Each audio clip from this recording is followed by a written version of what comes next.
desenvolver os trabalhos que deveriam ter sido feitos aqui no município, que não foram feitos ainda? Olha, para responder adequadamente a sua pergunta, nós precisamos fazer um resgate histórico sobre a questão da concessão de saneamento básico no Brasil e também no nosso município. Nós tínhamos no país, até recentemente, um modelo em que o setor público aportava recursos e investia recursos públicos em saneamento básico, né? Principalmente no que se refere à coleta, ao tratamento de esgoto e também no que diz respeito ao abastecimento de água potável para a população. Pois bem, em mais de 50, 60 anos, o nosso país avançou pouco na área do saneamento básico. Tanto isso é verdade que mais da metade da população brasileira não tem acesso, por exemplo, ao serviço de coleta e tratamento de esgoto, o que trouxe, ao longo dos anos, graves prejuízos para a população, em especial na área da saúde pública, porque é consabido que, quando você não tem saneamento básico, a falta de oferta de saneamento provoca o surgimento de inúmeras doenças. Pois bem, eu não sou especialista na área, atuei na tutela do consumidor, mas pelo que eu me recordo, e essa é uma questão bastante complexa, o que nós verificamos ao longo dos anos foi que havia um cronograma de investimentos estabelecido ao longo dos anos para a ampliação da oferta de saneamento em Sorriso. Esse cronograma ele não foi cumprido pela concessionária. E a concessionária, ao longo desses anos, ela invocava alguns fundamentos para esse não cumprimento. Os três principais, e o Lucas se sinta à vontade para me corrigir, que me parece que a concessionária invocava, eram os seguintes. O primeiro é que o contrato original de saneamento básico, feito há mais de 2 décadas na cidade, ele não previa, ele era silente quanto aos bairros que surgiram, Roberto. Então, por exemplo, ele estabelecia a oferta de serviço de saneamento quanto aos bairros que já existiam, mas era silente em relação aos bairros que ao longo dos anos foram surgindo.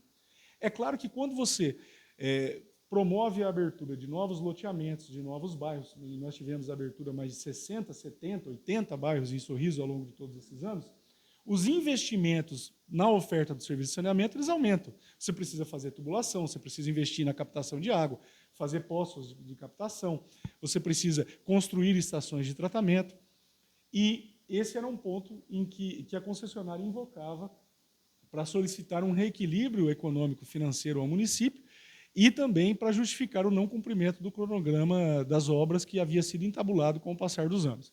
Em especial, a Estação Central de Tratamento, que está em andamento agora, que é a estação do Telespires. Pois bem, o outro ponto que a concessionária historicamente invocava para o descumprimento das obras pactuadas no contrato de concessão é o fato de que, ao longo dos anos, em inúmeros exercícios, o reajuste que a legislação e o contrato de concessão prevêem não foi aplicado. Então, nós temos hoje, no acordo que foi entabulado, o IGPM. Hoje, a aposta que o país tem é que o setor privado faça os investimentos necessários para ampliar a oferta de saneamento básico no país. Para que isso aconteça, nós precisamos de um cenário de segurança jurídica. Um cenário em que o investidor possa fazer os investimentos e possa também obter retorno. Nenhum investidor vai promover obras, assumir contratos de concessão para fazer filantropia. Então, é preciso que haja um ambiente que traga segurança jurídica para que esses investimentos sejam feitos. Num país que tem uma inflação considerável, como é o caso do país, se você deixa de aplicar os reajustes estabelecidos no contrato, você faz com que a tarifa, ao longo dos anos, tenha uma redução no seu valor por razões óbvias. Você não recompôs a inflação. O terceiro ponto que era invocado aí pela concessionária para justificar o não cumprimento das obras, né, que foram estabelecidas durante o contrato de concessão, ele diz respeito à aquisição de uma área que o município, quando instituiu a concessão, e depois a concessão acabou sendo transferida para Águas de Sorriso, ele havia a previsão de que o município faria a aquisição de uma área para a estação de construção da estação de tratamento. E isso, salvo engano, também não foi cumprido ao longo dos anos pelo município. E se tornou o terceiro fator que a concessionária invocava para justificar o não cumprimento das obras e dos investimentos na área do saneamento. Nós sabemos que, historicamente, a prestação dos serviços em Sorriso passou por uma série de dificuldades e de pontos que a população, com razão, reclamou. Eu cito como exemplos a questão da falta de água em vários bairros, que é um problema recorrente, que se deu ao longo de anos e anos e afligiu bastante a população de Sorriso. Eu também, nas minhas andanças pela cidade, eu detectava que a Águas de Sorriso promovia obras e intervenções no asfalto e fazia isso de forma insegura. Não isolava adequadamente a área, não colocava placa, os reparos no asfalto eram mal feitos ou demoravam para serem feitos. Esses problemas, eles foram sendo melhorados com o passar dos anos e até mesmo com as ações judiciais que tanto eu como a doutora Karina promovemos e também com a cobrança por parte do município, que na gestão do prefeito Ari Lafim, fez com que a AGER e o PROCON agissem e cobrassem a concessionária para que esses serviços fossem aprimorados. O contrato, ou melhor, o acordo que foi pactuado com a concessionária, no meu ponto de vista, ele traz, se for cumprido, inúmeros ganhos para a população municipal. Vou detalhar aqui os principais ganhos que eu considero. Bem, o contrato, primeiro, ele viabiliza o cumprimento da lei nacional que trata da tarifa social. Os consumidores que têm um consumo de até 15 metros cúbicos de água e estão cadastrados no CAD único da assistência social do município, eles farão jus a um desconto de 50% no valor do metro cúbico da tarifa de nível 1 para consumo residencial.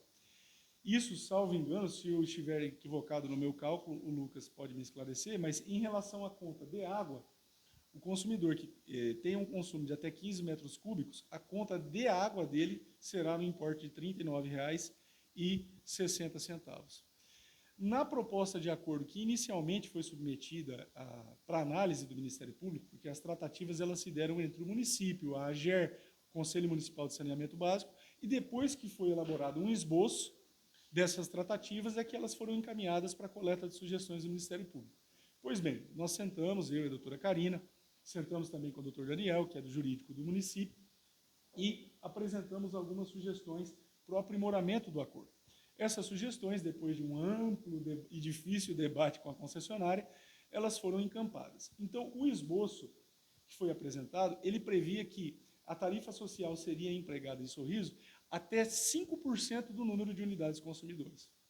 Eu e a doutora Karina deixamos claro que não havia nossa anuência em relação a essa limitação, porque pessoas que estão também cadastradas no CAD único, alcançada essa percentagem de 5%, elas não fariam jus à inclusão e ao benefício da tarifa social.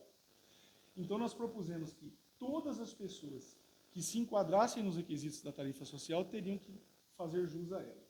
Para isso, solicitamos da assistência social que fizesse um levantamento do número de famílias inscritas no CAD único, para mensurar a quantidade de unidades consumidoras que terão acesso à tarifa social em Sorriso. A assistência social fez esse levantamento e apresentou um número de 8.550 unidades consumidoras. Esse número foi contemplado em sua totalidade no acordo que está sendo pactuado. 8.550 unidades consumidoras de Sorriso terão acesso à tarifa social, que representa um desconto de 50% no valor da tarifa. Um outro ponto importante que nós precisamos aqui, Roberto, comparar o que havia antes do acordo e o que haverá depois do acordo. Antes do acordo, em relação à tarifa de esgoto, o que aqui havia? Hoje, o consumidor paga uma percentagem de 90% da tarifa aplicável à água a título de tarifa de esgoto, para o cálculo. Com o acordo, essa percentagem foi reduzida e foi um dos pontos que o município e também eu e a doutora Karina trabalhamos a bem dos consumidores da população de Sorriso. Essa percentagem foi reduzida com o acordo para 80%. Um outro ponto é que lá no nascedouro da concessão, a pressão da água na rede, a pressurização da água da rede, ela foi fixada em 5 metros cúbicos de pressão. Aliás, acho que eu usei isso, ainda bem que você me corrigiu a tempo. Agora, no novo acordo, passa a ser de 10, a pressurização da água. Mas aí os senhores podem perguntar e questionar o seguinte: mas promotor, e se voltarem a ocorrer problemas de falta de água e de baixa pressurização da água na rede? Nós continuamos tendo estruturas que podem apurar e responsabilizar a concessionária, como, por exemplo, o Ministério Público, na tutela do consumidor, como, por exemplo, a agência reguladora e também, como, por exemplo, o funcionamento do PROCON. Eu que sempre fui um crítico da qualidade da prestação dos serviços, eu sou obrigado a reconhecer também que houve um esforço visível por parte da concessionária para que esses serviços fossem aprimorados. Eu não sei se os senhores já visitaram as obras da estação de tratamento de esgoto do Telespires, as obras estão num estágio bastante avançado, e o acordo ele prevê também que as estações de tratamento que existem hoje, elas serão desativadas em dezembro do ano que vem. Então, o Lucas e a concessionária, em dezembro do ano que vem, eles precisarão estar aqui conosco, anunciando o fechamento das estações de tratamento, do Benjamin Heiser, do Mário Reiter, do Santa Maria, do Pinheiros, do São Francisco. E qual é o ganho prático que isso vai trazer para a população? O Roberto sabe, o seu Gilberto, por exemplo, para trazer um exemplo. Ele mora do lado da estação do Benjamin Heiser. Eu atendi mais de 30 vezes o seu Gilberto ao longo dos anos, e ele tem razão. Ele reclamava de vazamentos, reclamava do mau cheiro. Pois eu liguei para o seu Gilberto assim que o acordo foi pactuado e falei: seu Gilberto, o senhor tem a minha palavra que em dezembro de 2015 esse problema para o senhor acabou. Temos também... 2025. O mesmo exemplo se projeta em relação à estação de tratamento do Mário Reiter. Inclusive, eu entrei com uma ação civil pública contra a concessionária em razão da reclamação de mau cheiro lá na estação do Mário Reiter. Agora, em dezembro de 2025, com a desativação dessa estação, o problema ficará resolvido, desde que a concessionária cumpra o acordo. E se ela não cumprir, Roberto, e se ela não cumprir, Larissa? O contrato é claro, ele prevê na cláusula 4.5 a caducidade do contrato. Essa caducidade é preciso que fique muito transparente para a população. Se a concessionária descumprir as metas de expansão do saneamento básico, se ela deixar de inaugurar a estação do Telespires, se ela deixar de fazer a obra de interceptação do Lira, se ela deixar de promover as obrigações e as obras que estão no acordo, essa caducidade pode ser decretada pelo prefeito municipal em processo administrativo. Não depende de processo judicial. Agora, para que haja uma segurança jurídica quanto a isso, é importante que não haja atraso, por exemplo, quando a concessionária pede uma licença para a construção de uma obra. O fornecimento dessa licença não pode atrasar. Se uma licença que era para sair em 30 dias demora 180 dias, e aí eles atrasam a execução da obra, é claro que depois eles vão poder invocar isso como algo que não foi de responsabilidade deles e gerou atraso no cumprimento das obras.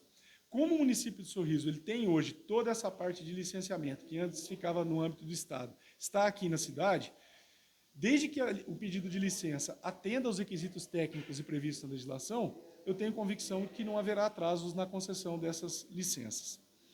Então, em termos gerais, eu acredito de forma honesta que o acordo ele traz ganhos consideráveis para a população de Sorriso e tratando do tema de uma forma bem transparente. Muitos questionam, mas houve a renovação do contrato em 19 anos. Sim, houve esse prazo, a mais que foi conferido para a concessionária, porque havia um pleito de reequilíbrio financeiro calcado nesses 3 fatores que eu mencionei, que eram a não aquisição do terreno para a estação de tratamento, o fato de o contrato inicial ser silente sobre quais bairros o serviço de saneamento abarcava, e o contrato não estabelecia que os bairros novos também teriam que ser atendidos pela concessionária. E o último ponto consiste no fato de que houve anos, e também no período da pandemia, em que o reajuste da tarifa para acompanhar os índices de inflação, eles não foram aplicados. Então é importante que a população saiba também, de forma transparente. No Brasil, existe o marco legal do saneamento básico. Todos os anos, a tarifa vai ser reajustada. Como? Pela aplicação do IGPM. Isso daí é imprescindível para que quem está no setor privado tenha segurança para fazer os investimentos. Em nenhum lugar do mundo uma empresa vai investir em saneamento básico se a tarifa ficar congelada. Porque é óbvio que o que é apurado a título de inflação, se ele não é recomposto ano a ano, ele perde o valor. Diminui o valor real da conta que é paga pelo consumidor e diminuindo a receita da concessionária, com isso não há mais a receita necessária para a implementação dos investimentos. Para que esse modelo dê certo, quais são os desafios? E isso precisa ficar bastante claro para a população. Quem é que faz a fiscalização do contrato de concessão? É a agência reguladora, a AGER. Para que essa fiscalização do contrato de concessão seja bem realizada, o que é necessário? Nós precisamos aprimorar a agência reguladora. Trago alguns exemplos práticos. Hoje, quando a concessionária faz a coleta do esgoto na cidade e faz o tratamento e lança lá no Lira ou no Gonçalves, quem é que faz a análise laboratorial desses efluentes que são lançados? A própria concessionária. Ela se autofiscaliza. Isso é plausível? Isso faz bem para o interesse público? Não. Então, o que é que nós estamos propondo ao prefeito a lei e estamos propondo também à AGER? Que a AGER faça licitações e contrate esses serviços laboratoriais, para periodicamente os efluentes que são lançados pela Águas de Sorriso, no Gonçalves, no Lira ou em qualquer outro local, se faça a coleta da amostra e se mande para exame laboratorial e se divulgue os resultados. Mas isso pago com recurso da AGER. Promotor, e como que a AGER vai fazer isso? Ela tem recurso? A AGER já recebe, desde que ela foi criada, 2,5% do que a concessionária Águas de Sorriso arrecada todos os meses é repassado para a AGER. Os senhores sabiam disso? 2,5%. Então a AGER, ela tem dinheiro para licitar a realização desses exames laboratoriais. O exame, no meu ponto de vista, não é só para o efluente, não é só para o esgoto. O exame também tem que ser feito, Roberto, Larissa, em relação à potabilidade da água. A água que é fornecida para o consumidor, água de beber. A AGER precisa licitar uma empresa que preste o serviço de análise laboratorial da potabilidade da água, para ver se a água é de qualidade, se a água atende à legislação, se a água não traz danos à saúde do consumidor. Então, esse é o papel da agência reguladora. E digo mais, Roberto, quando eu entrei com aquela ação contra a Águas de Sorriso, pedindo a indenização de 100 milhões de reais pela falta d'água, baixa pressurização da água na rede, entre outros problemas, o município de Sorriso e a AGER não tinham sequer equipamento para fazer a medição da pressurização da água na rede. E as pessoas que às vezes hoje criticam esse acordo e que passaram pela gestão ocupando funções públicas, mandatos seletivos, que estiveram aqui dentro da prefeitura, viram essa realidade, mas permaneceram inertes.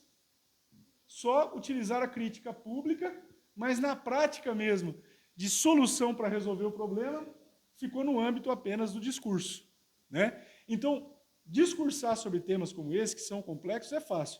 Agora, estudar o marco legal do saneamento básico, ler as normas de referência da Agência Nacional de Águas. Outro exemplo em que eu e a doutora Karina atuamos. No esboço que foi apresentado de acordo entre a Prefeitura de Sorriso e a Águas, havia uma proposta da concessionária quanto à divisão da matriz de risco do contrato. E, ao analisar o documento, nós consideramos que ela era injusta. E fomos estudar a norma de referência da Agência Nacional de Águas. E fizemos uma proposta para que essa cláusula fosse modificada. Hoje, a matriz de risco do contrato, ela acompanha a norma de referência da Agência Nacional de Águas. Isso deu trabalho, deu tempo para fazer, demandou estudo. Então, mas é preciso ficar claro para a população.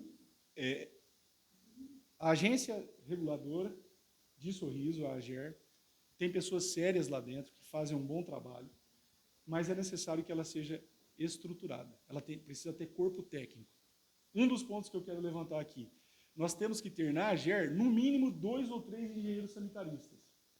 E aí uma coisa que muitas vezes a imprensa ela traz, por exemplo, na Voz do Povo, a reclamação do cidadão, só que é preciso, além da reclamação do cidadão, que é importante veicular, é preciso discutir a solução. Então, para a gente ter uma agência reguladora eficiente, se o contrato de concessão de saneamento básico, eu preciso ter no corpo técnico da agência engenheiro sanitarista? Sim ou não? É óbvio que sim. Eu preciso ter a licitação para fazer os exames laboratoriais no efluente e na qualidade da água? É óbvio que sim. Então, se quiserem fazer um diálogo construtivo para a gente aprimorar cada vez mais a qualidade do saneamento em Sorriso, são esses pontos que precisam ser debatidos. Um ponto importante que foi construído, com a ajuda da doutora Karina, as ações indenizatórias.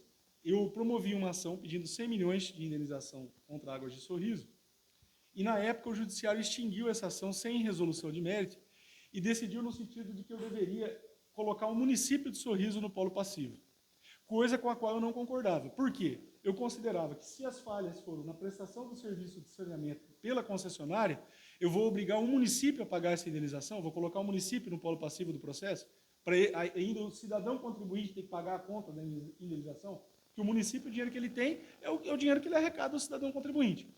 Pois bem, o processo foi extinto sem julgamento de mérito, uma decisão que eu respeito. Eu recorri e a decisão foi reformada. E a ação voltou a tramitar. Só que isso, Roberto, gerou um atraso no andamento do processo de 2 a 3 anos, até o recurso ser apreciado. Então, hoje, esse acordo, ele viabiliza, a título de indenização, 5 milhões e 200 mil reais que serão aplicados em projetos sociais em benefício da população, na área da educação, da saúde e do meio ambiente, entre a primeira promotoria civil e a terceira promotoria civil. Ah, mas a ação pedia 100 milhões de indenização. Sim, que garantia nós teríamos que o judiciário julgaria procedente essa ação, se já no nascedouro a ação foi extinta sem julgamento do mérito? E nós tivemos que recorrer para que a decisão fosse reformada e o processo voltasse para o seu início, que era o recebimento da petição inicial.